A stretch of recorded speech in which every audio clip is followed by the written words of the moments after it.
protein brownie mug cake. It's super easy, and basically it's just a couple of ingredients to make it. And you can tell me how it tastes.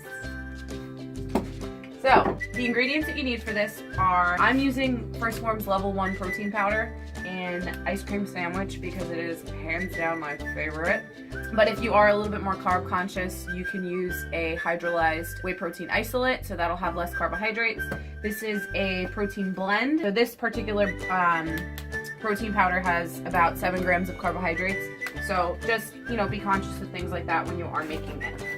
But I'm going to take a scoop of the protein powder. And you can always use different flavors that you like the most.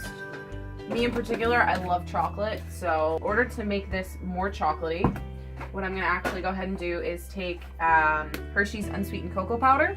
So this has about 3 grams of carbohydrates in it for 1 tablespoon, so we're just gonna go ahead and take 1 tablespoon. And we're gonna add that in there too. And then, it's a little secret, a little trick I learned. So if you were to make a regular protein brownie as is with just protein powder, cocoa and a liquid, it'll come out good, but it's gonna come out kind of flat and it'll drop pretty quickly.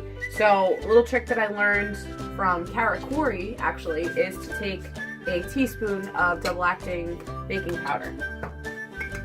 So we're gonna take a teaspoon of that. And this is totally personal preference.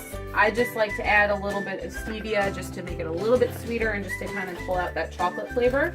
So we're just gonna go ahead and take 2 stevia packets. You don't have to use this, but this is just my personal preference.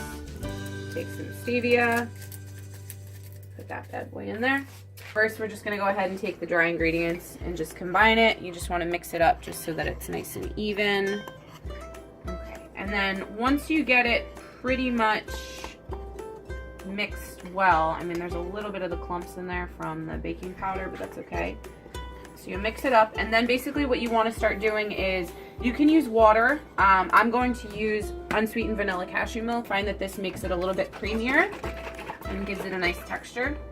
So you're just gonna pour in, I would say, I eyeball it, but start with like 3 tablespoons or so, and then what you want to start doing is just mixing it up just to make a batter-like consistency. So you don't want to add too much liquid, because if you add too much, what ends up happening is that it gets kind of like liquidy and it doesn't really come together as much. So you want to start mixing it so it kind of gets like this, and then you can figure out how much more liquid to add. So you can kind of just incrementally put it in. It's a great way to satisfy your sweet tooth. It's not going to be super filling, but it is like a good snack in between, especially if you need to get your protein in. So it's a great way to do that. So I mix it up just so it kind of gets like a nice thick consistency. And then I'm going to pop it in the microwave for about 30 seconds. So we're going to do 30 seconds in the microwave, and then I'll show you how it looks. Alright, so it's been about 30 seconds, and you will see that that bad boy has risen. So you can cook it a little bit longer if you want it to have a little bit more of like a brownie batter. So I might actually even put it in for another 10 seconds or so, because it's a little bit softer than I would like. So I'm just going to throw it in for another 10 seconds.